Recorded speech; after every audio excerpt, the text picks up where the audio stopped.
Hello Rustaceans, welcome to the 19th video of this Rust series. So today we will explore the advanced features of Rust.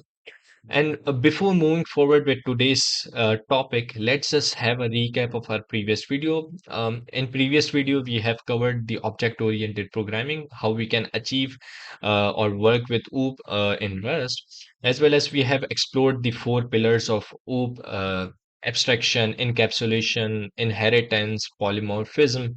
And in that particular video, we got deep dive into let's say polymorphism. We have explored the overloading, overriding, shadowing. There are methods of polymorphism, the compile time, static time, and so on and so forth. So there are a lot to cover in that particular video, but we have already got deep dive into that specific video. We have also explored the article about the object-oriented programming, in which they have mentioned all the theoretical knowledge about OOP, as well as they have uh, shown the practical implementation with Java programming language. So let's start with the today's video. So we will cover the chapter 19 and chapter 20 in this video. So I'm thinking about wrapping this up so that we will move on to the hands-on implementation of the all the concepts that we have covered. And because there are a lot of stuff to cover, we have a lot of stuff to build in upcoming videos. So I'm planning to manage all these stuff in a way that we can get hands-on in, we can become job ready. So there are a lot to talk about. So let's start with today's topic. So let's just quickly open the page marker in highlighter. So let's start with patterns and matching. We have already used patterns and matchings, conditional statements a lot because we have built backend application, front-end application. We have already built to-do application, CLI application. So we have already hands-on on it. So let's just quickly read the theory, and we will explore some jargon words about, let's say, refutability, irrefutability. What are these concepts? So let's start with today's topic. Patterns are a special syntax in Rust for matching against the structure of types, both complex and simple. Using patterns in conjunction with match expressions and other constructs gives you more control over a program's control flow. So, gives you more control over a program's control flow. A pattern consists of some combination of the following: literals, destructured arrays, enums, structs, or tuples. Destructured arrays. There is a concept. Let's say, what does this destructure means? There are two different concepts. Let's consider the example in JavaScript, and then we will explore the Rust as well. So let's say let's create random you can say the array. Let's say a is equals to 1 1 2 3 3. It's fine. Let's Yeah, it's fine. Now destructure means, let's say we have to destructure means break the structure and get each index of an array and assign it to some random variable name. Let's say let first, second, hum, and let's say third. I have already created an example there in console. Let first, second, and if I want to access the second, let's click on second, and I am getting the answer as 2. Result 2 means the value of the second index, the 1. So 2 is here, and there is a separate concept of spread operator. Spread operator means spread all the values. Let's say let c is equals to, we have an object, let's say a1 or b, let's say 2. And if I want to destructure, let's say uh, c c. So destructure means spread operators means that spread everything inside that object or array. So it will spread out all the uh, value in the variable. So let's say we have another thing, variables, wildcards. Wildcards means, let's say, asterisk. So if you have worked with regex, so I don't think so. We have to discuss it for now. State machines. So there are a lot of concepts of state machines, automata, and so on and so forth. So we will cover these concepts later on, and placeholders. Some example patterns include x, a colon, a comma 3, the tuple. Tuple means the values inside round parentheses, and some color red. Some means option enum, so some and none. In the context in which patterns are valid, these components describe the shape of data. Our program then matches values against the patterns to determine whether it has the correct shape of data to continue running a particular piece of code. To use a pattern, we compare it to some value. If the pattern matches the value, we use the value parts in our code. Recall the match expressions in chapter 6 that use patterns, such as the coin sorting machine example. If the value fits the shape of the pattern, we can use the named pieces. If it doesn't, the code associated with the pattern won't run. This chapter is a reference on all things related to patterns. I guess it's all from the chapter 6, or yes, they have already mentioned here. We will cover the valid places to use patterns, the difference between refutable and irrefutable patterns right here, and the different kinds of patterns in text that you might see. By the end of chapter, you will know how to use patterns to express many concepts in a clear way. So that's pretty much it from this main page. So let's just move on to the subchapter, chapter 19.1. All right. So all the places patterns can be used. So they will tell us about where can we use patterns. It's not that we have to use patterns all over the places in our code. So there should be some kind of way, or you can say the standard, where to use that specific particular code, where not, and so on and so forth.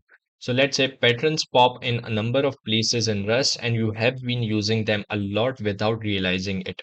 This section discusses all the places where patterns are valid. Yes, perfect. Match arms. As discussed in chapter 6, we use pattern in the arms of match expressions. Formally, match expressions are defined as the keyword match. I have already told you that the match expression can be used as, or the pattern would be match. We will use the match keyword, whatever value we want to match. Let's say variable, let's say number, match number, curly braces, and then let's say, let's get into the code. I have created a separate project, cargo new, and we are used to it. So let's say let number equals to 1, 2, 3, and let's say number. It's assigning the type of that specific array, the I32, and the index, how many, the length, sorry. So let's say match numbers, and it's, or you can say the, let's assign it 3. Let numbers is and let's say sum. There can't be, now if I want to match, let's say with the option enum, it won't. Uh, let's say num print ln num num, and let's just quickly set our keyboard here. Perfect. And let's say none, and let's just print ln. Let's see what happens. Hello. Oh, none. What happened? Now let's just save it and see what's happened. Let's run cargo new. Yeah, before, yeah, right here you can see some can't be used with direct I32 type, because we are using I32, and match expression should be used with refutable values. Refutable means whenever we have, let's say, whenever we can match the expression, the variable, there can be multiple values. Let's say either this or that, either that, this or that. Let's say we will have some value or either none. And in this case, we don't have multiple cases. There is a single case. If we want to match anything, we can use conditional statement, if statement. Let's say if A is equals to C, then print whatever and else whatever. This is what we can do. What if we have option here, option, and let's say option 3 for now, or let's, okay, option sum or sum 3, and let's assign the type option and I32, my bad, and save it. Let's just save it and let's comment this out. Da-da-da. All right, perfect. So now it will work. This block will work because we have added that sum. There is some value. If I don't want to pass any value, I can add none. None. So that's pretty much it from that. So next, for example, here is the match expression from listing 65 that matches on an option I32 value in the variable x. This is matching I32 as an option enum value.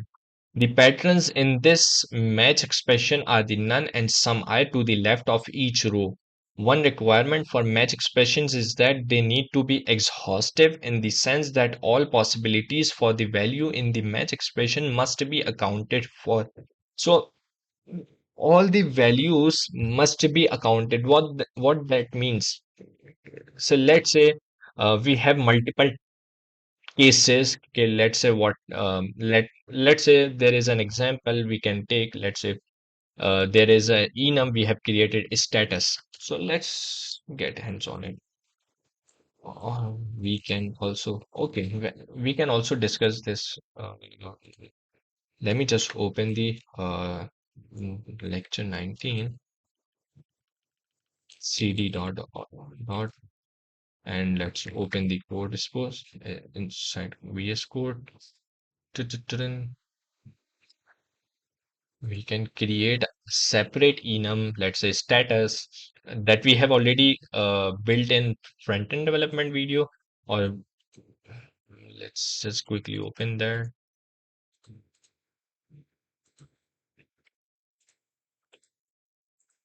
PD lecture 17, so that we can work with that. And I hope it's here. No, no, it's taking time. Yes, right here. So let's say backend CRUD app, and inside that backend CRUD app directly we have. Mhm, I don't think so. We have created an enum. So let's just create an enum here. Let's say status, and inside that status we had, let's say, pending, or you can say pending. Uh, let's say done or completed. You can say in progress. So there are multiple test cases here. So let's say option, instead of an option, let's say status, and you can say status colon in progress. All right. And instead of numbers, or you can say status. And now here you have to add, let's say status colon pending.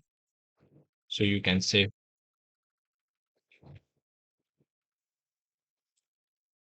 pending status colon, let's say done, or you can say println and add done. Status in progress, and you can say println and improve progress. Save it really quick and Let's see. So now if I want to run the code cargo run, it will print the pending. All right. Oops. Save it and cargo run command. All right. So we have in progress here. Here you can see. So expressions can be used in this case. So I have and one more thing, the particular pattern will match anything, but it never binds to a variable. So it's often used in the last match arm. So let's say I'm saying that instead of in progress and this thing, now underscore can particularly used as a, you can say, a wild card. So if I haven't passed a match statement, so let's say match all these.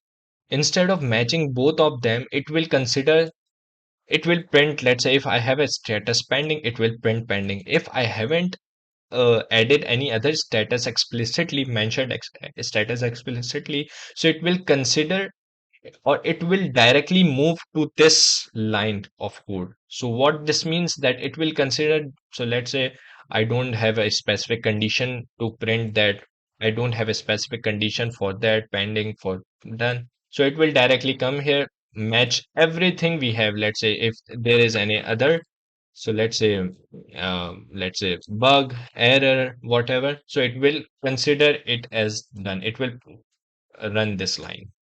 So this is considered as a wild card, you can say. When you want to ignore any value not specified, for example, we will cover the underscore pattern in more detail in ignoring value in a pattern later in this chapter. So now conditional if let expressions. So we have already covered that, work with that is specific code. In chapter 6, we discuss how to use if let expressions mainly as a shorter way to write the equivalent of a match that only matches one case. Optionally, if let can have a corresponding else containing code to run if the pattern in the if let doesn't match. Listing 19.1 shows that it's also possible to mix and match if let, else if, and else if let. So what does this mean? We have already uh, covered this thing right here. If statement. So let's say if there is a if statement, there are multiple things here. We can do, let's say, if, else, or whatever. What if we have, let's say, else if, and let's say b is equals to 3. There can be another solution. So here you can see um, else if let. So same as that. So let's say I have if let, and let's say okay, I'm considering as some variable is returning me some result. So let's say response is equals to, uh, let's say response, and I want to do some kind of calculation here, or let's say print something here. And here I can do else, if, and let, and then I can do whatever I want, same as like this. So this is pretty much simple as we used to do. So here you can see option, and here you can see the option, and none passed here is to Tuesday false result U80 sorry U8 and underscore 34 dot parse. If let some color is equals to favorite color means it's print ln using your favorite color and the color as a value. So it will print this color where is. So favorite color refers to here. So let me just remove everything. So favorite color is this variable here, and the color will can be used here. So the first variable, or the first variable, or whatever you passed, the text here inside the first sum, you will pass anything, whatever you want to accept inside that specific block, the curly braces. It's only accessible inside this block. It cannot be accessible, let's say here in let else statement. So be mindful of that. So if let some color is equals to favorite color, else if means, let's say if this condition isn't true, then move on to this block. Else if this condition is true, then run this, or else come here, and then same as this goes. If the user specifies a favorite color, that so it's the description I have already explained you, while let conditional loops. So now, in our previous videos we have already uh, covered that we can use while loops for the initially we will pass the while keyword, and after that we will pass some kind of condition until this condition is true, so this code block will run. Similar in construction, if let and the while let conditional loops allows a while loop to run for as long as a pattern continues to match. So until this is matching, it's perfectly fine. The loop will run until it gets false. It will exit the loop. In listing 19.2, we show a while let loop that waits on messages sent between threads, but in this case, checking a result instead of an option. So what we will do, we will just run this code block here. Um, 1, 2, and 3. It's message passing. You can say the message passing channel is being used here, and then TX means consume the message passing tool from where we can send the message, and RX considered as the receiver. So sender or receiver, sender it's created as thread move block, and then value inside that block tag tx dot send well and dot unwrap, and then there is a loop here. For loops, this is pretty much it. We are used to it. Let statements and so on and so forth. So there is pretty much it. One more thing, just here, that let's say if I want to destructure, let's just comment all these stuff. All right. So let's say I want to create a variable a with a tuple, assign tuple. It will perfectly work. It will work perfectly fine. It's considered as a tuple of i32. Every value is of type i32. What if I want to destructure that? So let's say first, second, 1, 2, and 3. Now here you can see there would be an error. Why? There are three values and I'm trying to destructure only two values, and this can't be possible. I have to, right here, let's just save it. And here you can see an error. Expected tuple integer. There are three values inside that tuple. However, I have considered, or I have destructured only two. So it can't be possible. So I have to destructure whatever values, number of values I have inside that tuple. So here you can see function parameters and so on and so forth. So this is pretty much it. So uh, whatever I think should be necessary to explain you, I will, and I won't read out everything from the documentation. It's on you. You can read everything, but I will make sure to explain each and every concept to you. So this is pretty much it from 19.1. Let's move on to the 19.2. In a few minutes ago, I have told you about the concept of refutable and irrefutable. Let's get deep dive into that. Open the highlighter. It's perfectly fine. Refutability, whether a pattern might fail to match. What does this mean? Let's say patterns come in two forms, refutable and irrefutable. Patterns that will match for any possible value passed are irrefutable. So let's say there is a static value, let x is equals to 3. It can't be matched. We cannot match it because there aren't multiple cases here. We cannot, let's say match A, and inside that let's say we will pass the wildcard. So it's this piece of code can be called as irrefutable. An example would be x in the statement let x is equals to 5, because x matches anything and therefore cannot fail to match. It cannot fail to match. Patterns that can fail to match for some possible value are refutable, like some result enum and so on and so forth. An example would be some x in the expression if let some, because if the value in the a value variable is none rather than some, the some x pattern will not match. There can be either way, it will do some or none. Function parameters, let statements and for loops can only accept irrefutable patterns because the program cannot do anything meaningful when values don't match. The if let and while let expressions and the let else statement accept refutable and irrefutable patterns, but the compiler warns against irrefutable patterns because, by definition, they are intended to handle possible failure. The functionality of a conditional is in its ability to perform differently depending on success or failure. In general, you shouldn't have to worry about the distinction between refutable and irrefutable patterns. It's just, let's say, you should know about this for, let's say, interview purposes, but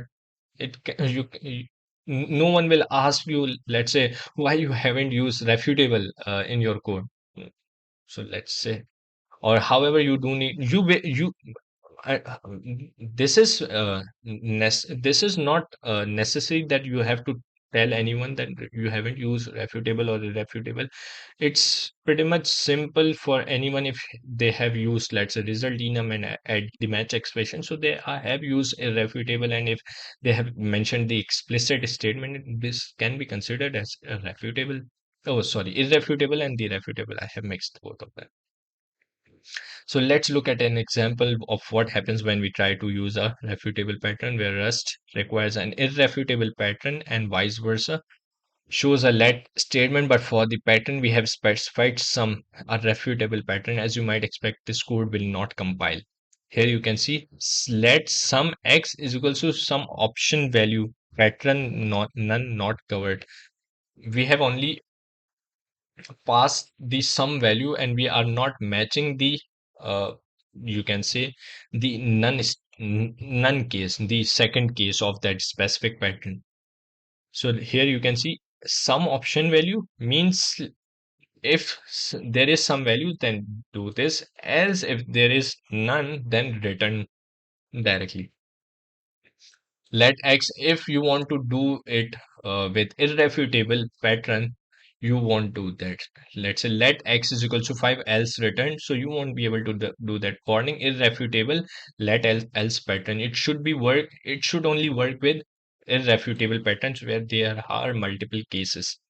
For this reason, match arms must use refutable patterns except for the last arm, which should match any remaining values with an irrefutable pattern. Rust allows us to use an irrefutable pattern in a match with only one arm, but this syntax isn't particularly useful and could be replaced with a simpler let statement. Now that you know where to use patterns, the difference between refutable and irrefutable patterns, let's cover all the syntax we can use to create patterns. So that's pretty much it. And let's move on to the chapter 19.3. And we are already on 28 minutes mark. Let me just cover this topic. Yeah, pattern syntax. In this section, we gather all the syntax that is valid in patterns and discuss why and when you might want to use each one. Hmm. Matching literals. As you saw in chapter 6, you can match patterns against literals directly. The following code gives some examples. And let is equals to 1, match expression, and you are matching, let's say, match 1, 2, 3, and the wildcard, you can say. This code prints 1 because the value is obviously 1. X is 1. This syntax is useful when you want your code to take an action if it gets a particular concrete value. Now, matching named variables. Named variables are irrefutable patterns that match any value. Keep in mind the difference between refutable and irrefutable. and we have used them many times in this book. However, there is a complication when you use named variables in match, if let or while let expressions, because each of these kinds of expressions starts a new scope. Variables declared as part of a pattern inside the expression will shadow those with the same name outside, as is the case with all variables. We declare a variable named x with the value sum 5 and a variable y with the value 10. We then create a match expression on the value x, look at the patterns in the match arms, and print ln at the end. Yes, this is simple concept. So let's say if I have a variable x with some value, let y is equals to a concrete 10 value, the I32, let's say, match x there, it's matching the expression, the this one, this line, let x is equals to sum 5, and it's matching inside that block. So let's say if I have sum 50, the concrete value, and then some y means all the other values considered as there is some, and then the none, println default case, and then the y. So let's just click on that, run the code, and let's see what happens. Here matched y is equals to 5. Why it isn't matched here sum 50? Because we have passed the concrete value in the sum, so it's matching. Let's say if there is some 50 value, the I32 must be of the value must be 50, not 5. So if there is a value 50, then it will print got 50, but it isn't, it has 5. So it came here in that block match y is equals to 5. If there is a none, then it will come here and print the default case. At the end, x is equals to sum 5 and y is equals to 10. Y is equals to 10. And let's say, let's walk through what happens when the match expression runs. The pattern in the first match arm doesn't match the defined value of x, so the code continues. This pattern in the second match arm introduces a new variable named y that will match any value inside a sum value, because we are in a scope inside. This is a new y variable, not the y variable. This one. Here you can see this is not this y. This is a separate block. Here you can see we have already discussed in previous videos that if we create a curly braces, it will be considered a separate isolated block. So whatever variable you will declare here, it will only be accessible within that block. So keep in mind, be mindful of that, which is what we have in x. Therefore, let me just remove. Therefore, this new y binds to the inner value of the sum in x. Then, and this is pretty much it. This is simple concept. Multiple patterns. You can match multiple patterns using the bar syntax. The bar, you can say, above the enter key, and then which is the pattern or operator. For example, in the following code, we match the value of x against the match arms, the first of which has an or option, meaning if the value of x matches either of the values in that arm, that arm's code will run. Okay, one and or. So if this can be called as logical operators or circuit, you can say. Let me just comment this out. So eh, I think if you have worked with any of the languages previously, so you can say A and B, or you can say A or B. So let's say means A and B means both of these should be true, and or means any of that can be true. This is what they mean. The bar means. This code prints 1 or 2. X is equals to 1, then it will print only this line, because we have already met. If we pass 2 inside x, it will print this line. If we pass 3, it will print this 3. If we will pass 4, it will print anything. So right here. So let's just remove everything here from here. Matching ranges of values with double dot and is equals to the double dot. equals to syntax allows us to match to an exclusive range of values. In the following code, when a pattern matches any of the values within the given range, that arm will execute. This means, let's say, one, all the values between and equals to 5 means 1, 2, 3, 4. And if I will add equals to in between, let's just copy this. Let me explain it to you. Copy this. And here. So now here, what does this mean? Let's just remove this equals to. And what this mean? Any value between 1 to 5. So it will include, let me just print Gargonan so that I can explain you with equals to and without equals to. Here, something else. So what does this mean? If I have value 5, so it means it cannot match 5. If I want to match 5 and if I want to add 1. So let's just run the code 1 through 5. So what does this mean? It will run this code blocks. And what this mean? 1 till 5. But 5 will not be inclusive in that. It will be exclusive from that. If I want to include 5 as well, so I have to add equals to equal sign here. So that's the simple concept from that.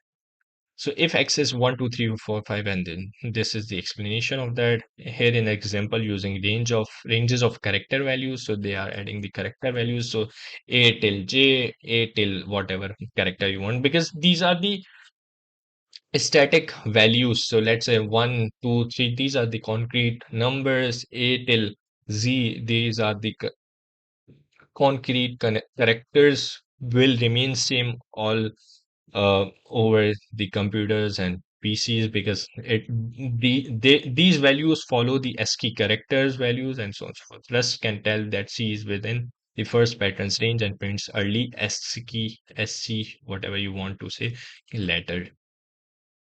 Destructure to break apart values. We can also use patterns to destructure structs, enums, and tuples to use different parts of these values. Let's walk through each value. These, if I want to destructure struct, so how can I destructure struct? Show this code block shows a point, let's say struct with two fields x and y that we can. So struct, we have defined struct x I32 y I32 point. We have already defined the values of struct let p and let point, and then they have destructured this struct.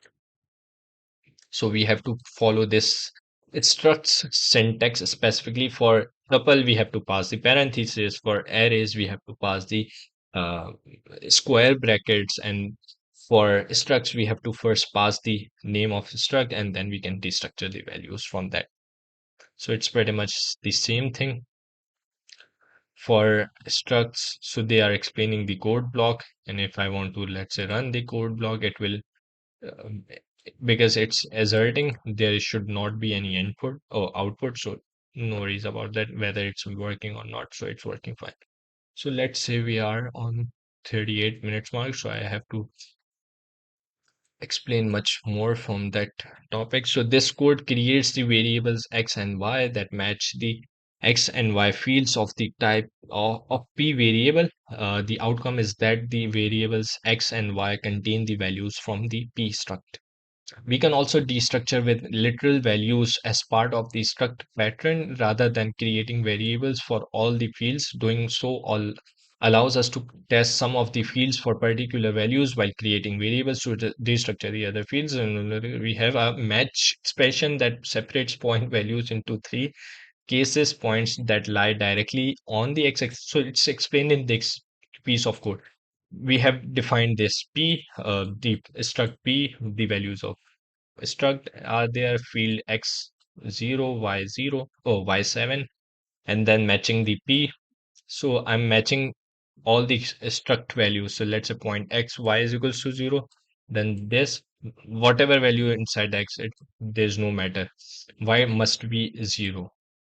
there is y is x 0, but y is nothing, so it should print this line. So if I want to run on the y-axis x at 7, so here you can see, and inside that block it's considering as a wildcard, so whatever value is in the x, whatever value is y in y, it should print the on either x axis. And so that's pretty much it from the destructuring of structs. Now let's move on to the destructuring of enums. We have destructured enums in this book, for example, listing 6.5, but we haven't yet explicitly discussed that the pattern to destructure an enum corresponds to the value, the way the data is stored within the enum is defined. As an example, in listing 1915, we use the message enum for listing 6.2 and write a match with patterns that will destructure each inner value. Now here enum message, and they are carrying forward the they are carry forwarding the same example from the previous lectures, the message example. Enum message quit move right change color. Message change color, they have passed the value of change color, which is tuple. Now they want to destructure the enum. So how they can destructure? They are matching first of all, they are matching that, let's say, message quit and message move with let's say wildcard x of whatever value, y whatever value, message write the text. mm, this is not the actual text, it will consider it as the wildcard whatever text we have, and the change color means whatever value we have, they are considering first value as R, second value as G, and third value as B, RGB, and so on and so forth. So this is pretty much it from this thing. And now ignoring values in a pattern, you have seen that it's sometimes useful to ignore values in a pattern, such as in the last arm of a match to get a catch haul that doesn't actually do anything but does account for all remaining possible values. There are a few ways to ignore entire values or parts of values in a pattern using the underscore pattern, which you have seen, using the underscore pattern within another pattern using a name that starts with an underscore, or using double dot to ignore remaining parts of a value. So it's they are explaining the two examples. Underscore, let's say wildcard. Double dot means skip the values between both of that. Let's say one double dot five. So 1 till 4, 5 will not be included in that. If I want to include 5, so I will have to add the equals to before 5. So this is pretty much it from this. Let's just remove everything. An entire value with underscore. um if I want to pass the underscore, and so we have used the underscores as a wildcard pattern that will match any value but not bind to the value. This is especially be useful as the last arm in a match expression, but we can also use it in any pattern including function parameters. Let's say if I want to use underscore as a function parameters, I can do that. So sometimes you have seen let's say closures, mostly in closures. So let's say I have a closure here map, and inside that closure, so let's say I don't want to use this closure value x, I can add the underscore. So Rust will consider it as a unusable value. That this means that I won't be using the value from this closure. So this is the same thing here. They aren't using this first parameter. They are using this only using the second parameters considered as y. So this is pretty much it. This code will completely ignore the value 3 passed as the first argument. So this means that at the what's the shortcut? I forgot that. All right. So the first argument will be completely ignored by the function, because I have already explicitly mentioned that ignore the first argument or the function parameter. Now, parts of a value with a nested underscore. Same carry forwarding the same concept here. Underscore we can also underscore use underscore inside another pattern to ignore just part of a value. For example, when we want to test for any only part of a value, but have no use for the other parts in the corresponding code we want to run. So let's say we have mute setting value, new mute setting value, sorry, setting value and new setting value, some 10, some 5. And if I don't want to consider the value inside that sum, so I can add the underscore there. So underscore underscore some underscore kind overrides, and then the completely white card. So it what does this means that because I am matching the tuple setting value tuple new setting value as a tuple. So two values inside the tuple. So I want to match the expression. So how I can match this code? So I can add the sum. If I want to add the explicit value, I can add the explicit value inside the sum. If I don't want to add it, so I can add the underscore inside that. So this is pretty much it. Let's just remove everything from there.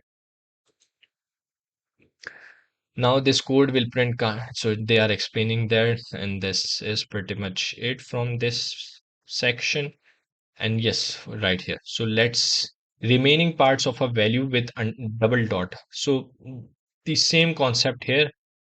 So double dot can be used within struct, can be used within, let's say, tuples. So let's say I don't want to there are, let's say, thousands of values. So what should I use thousands of values inside the match expression? No, you can only, let's say, pass the first value, the last value, and in between that you can pass double dot. So it will be considered as the expansion of, you can consider as expansion of the value.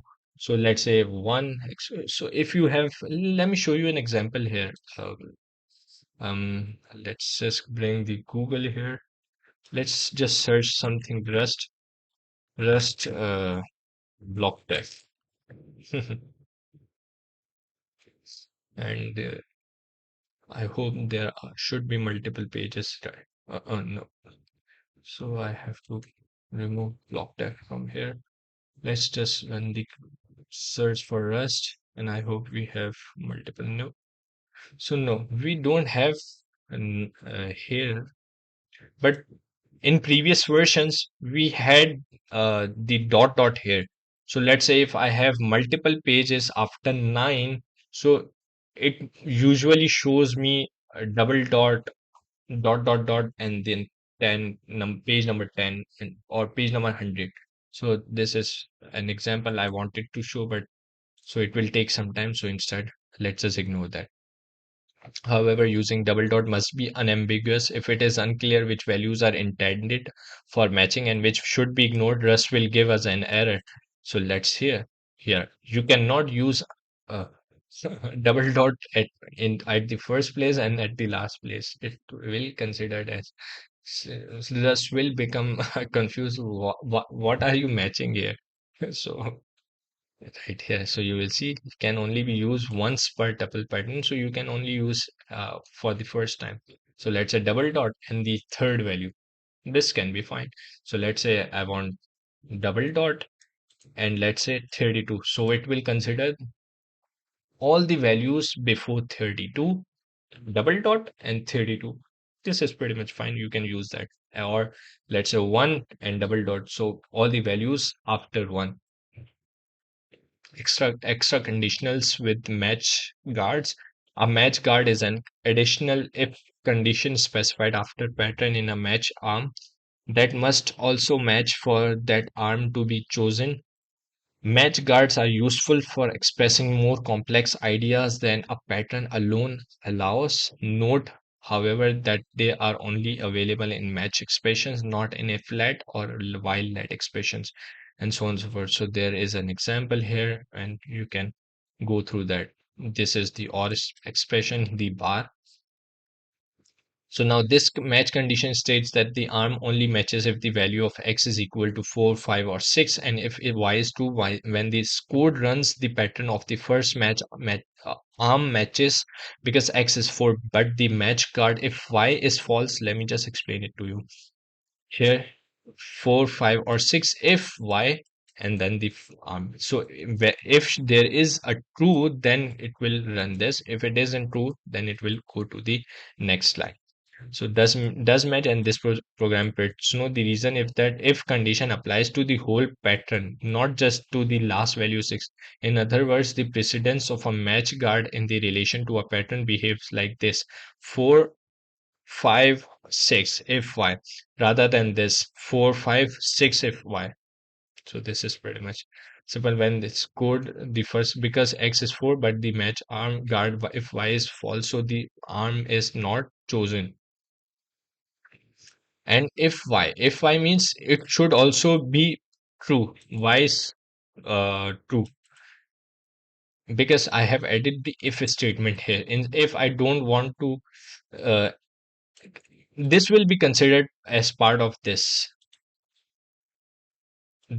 code block, because I have added a if statement here, the conditional block. So this is, it should be clear for you, so you don't have to mix all the concepts. So previously we have covered that some y, and there was, let's say, so you don't have to mix both these of these concepts. Let's say let a is equals to some, or let's say y is equals to, let's say, 1, and if I have a match expression here, let's say whatever match expression, let's say status, or color, let's say color, it's let's some y. So this y isn't this y. This is a separate variable y. This will be considered as the value of sum, whatever value I am getting from sum, and match this. So this is separate. And if I want to, let's say, match color, let's say if y, then this y will be considered as, let's say, if I want to 4, 5, 4, or 4 or 5, then 4 or 5, this must be true, and this also must be true. This will be considered from here. Why? So I will, let's make it false, and then it will be considered as a boolean y. So it should be clear for you. Bindings, the at the rate bindings, the add operator lets us create a variable that holds a value. At the same time, we are testing that value for a pattern matching, a pattern match. In listing 1929, we want to test that a message hello ID field is within the range 3 till 7. We also want to bind the value to the variable ID variable, so we can use it with, sorry for that, we can use it in the code associated with the arm. We could name this variable the ID, the same as the field, but for this example we will use a different name. Just remove this why it's too slow. Page marking is, let's restart that. I hope this will work fine. All right, in a message hello ID, let message hello ID 5, and then they are adding message hello, and then the ID variable at, and then the what is this ID variable? So let me just explain it to you. This example will print found an ID in range 5 by specifying ID variable at before the range 3, 5. We are capturing whatever value matched the range while also testing that the value matched the range pattern. So it's saying that whatever value we are matching, let's say ID, whatever value the ID has, sorry, and then 3 till 5, we have to match both of these. So let me just remove this, and let me explain it to. By specifying ID underscore variable at the rate, this means match this as well as this one. Before the range 3 to 7, we are capturing whatever value matched the range, whatever value matched the range here, while also testing that the value match the range pattern. The value must match this range pattern. Now, let's say in the second arm where we only have a specific range specified in the pattern, the code associated with the arm doesn't have a variable that contains the actual value of the ID field. The ID field's value could have been 10, 11, or 12, but the code that goes with that pattern doesn't know which it is. The pattern code isn't able to use the value from ID field because we haven't saved the ID value in a variable. So it's saving the value in a ID underscore variable value, and then it will matches that. In the last arm, where we have specified a variable without a range, we do have the value available to use in the arms code in a variable ID. The reason is that using at lets us test a value and save it in a variable within one pattern. So you can save the value. What's the benefit of using under at the rate?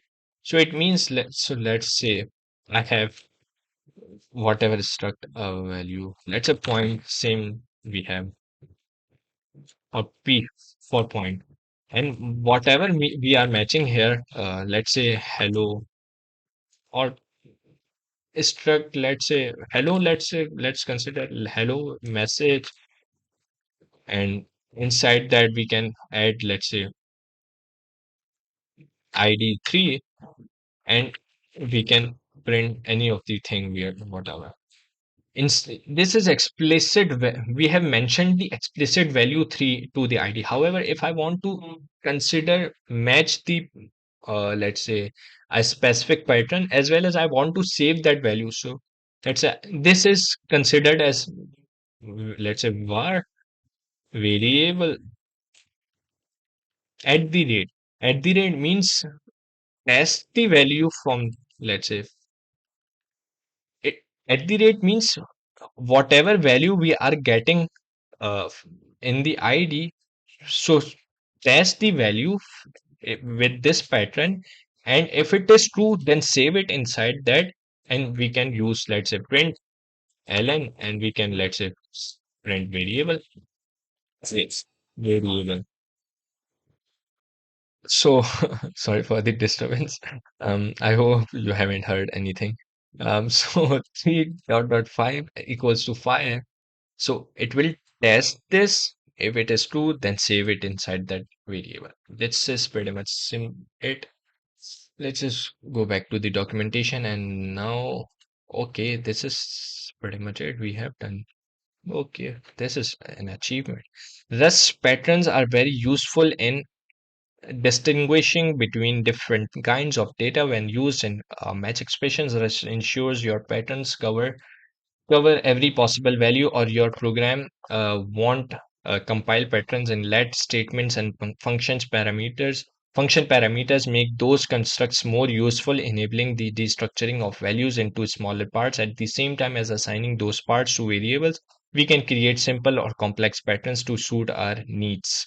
And next, for the penultimate chapter of the book, we will look at some advanced aspects of a variety of Rust features.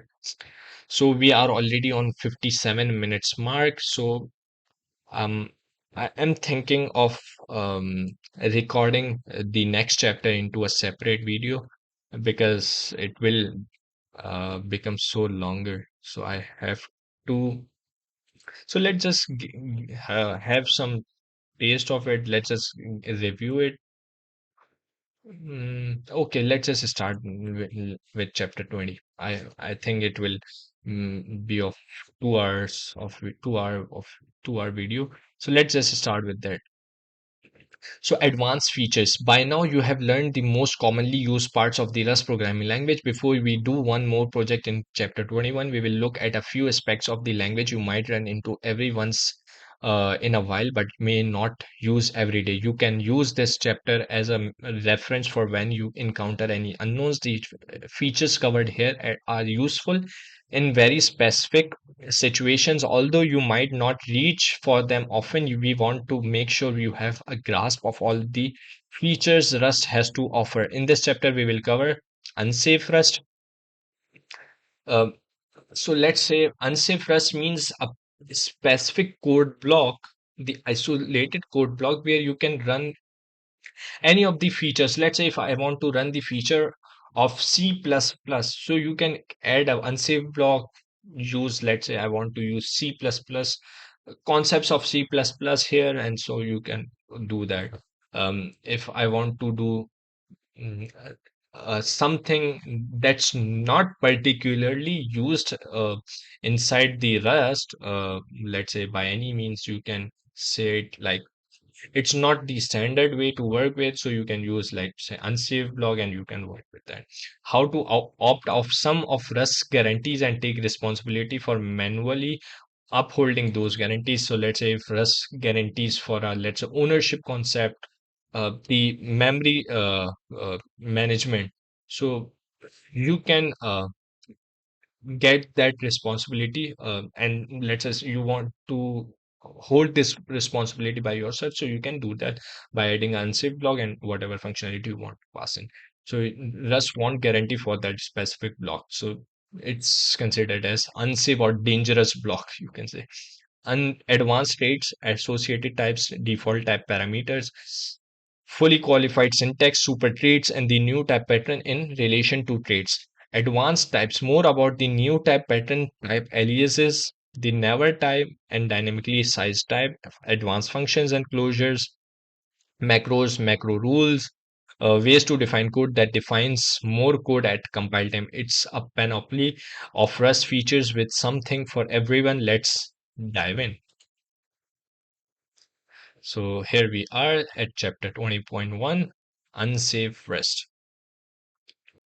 All right. So before moving forward with today's topic, because I have a lot of things to cover today, so I'm skipping all this chapter 20 and I will create a separate video for that advanced features.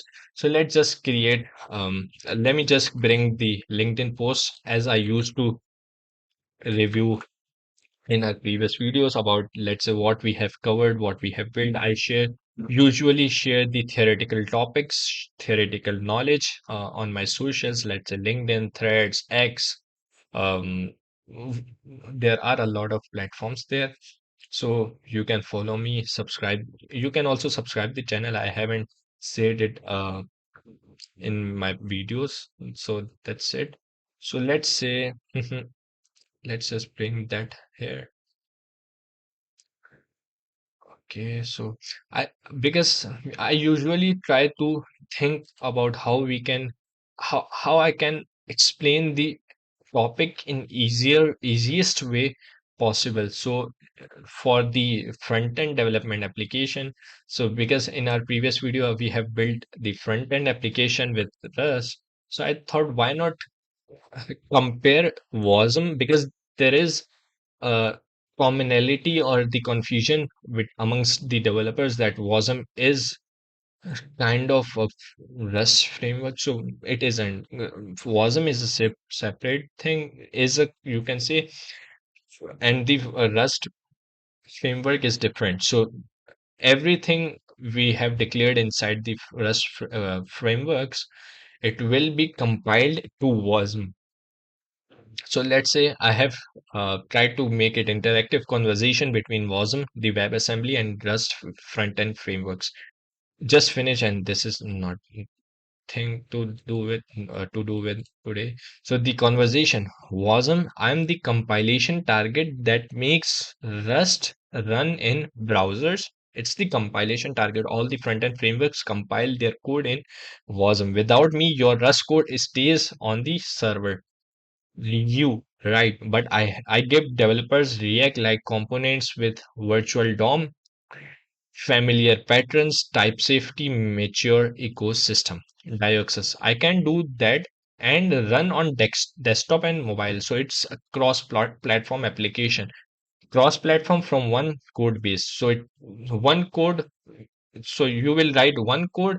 It will work on multiple devices or the target machines. Leptos. Mature are I skip the virtual DOM entirely with fine grained reactivity, better performance, less overhead. So what you does, you provides you the feature of a virtual DOM. However, lactose skipped that and removed this feature completely and added up fine-grained reactivity. I will explain it to you in upcoming chapters about reactivity, as well as the server components, how server components, so how you can distribute your web application or single page application with client side components, server side components. You can run some components on client side and so on and so forth. Wasm, you all need me to compile. The question is, which frameworks make the developers life easier? And Wasm, so the discussion here is which framework makes the developers' lives easier. It's depending upon the use case, whatever you prefer or whatever your use case is. And Wasm WebAssembly ends the debate. You all need me anyway. Why you want for this project? Largest community, best documentation, and the component model just makes sense. If you have touched React, it's easier for someone who have worked with React, Next.js, Gatsby, so who is coming from the ecosystem of React. So compile time, safety, catches bugs before production in this video, and so on and so forth. On and one more thing, use my boilerplate code. So I have used my boilerplate. So if you have learned anything from this video or from any of my posts, you can appreciate through subscribing, following, or liking, whatever the formal procedures are. This is pretty much it from today's video. And if you have any queries, any feedback about my video, you can share that or drop in the comment box. Or else you can DM me or share it with me on my socials.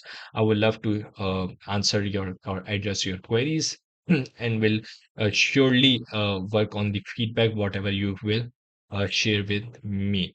So that's pretty much it. And I would love to hear or see the some hands-on implementation of your applications or whatever you build. I would love to bring that application on the video so that more developers can take inspiration from that, get motivated that you can also do that. And that's pretty much it. So that's all from today's video. And see you in our next video with advanced Rust features. That's all.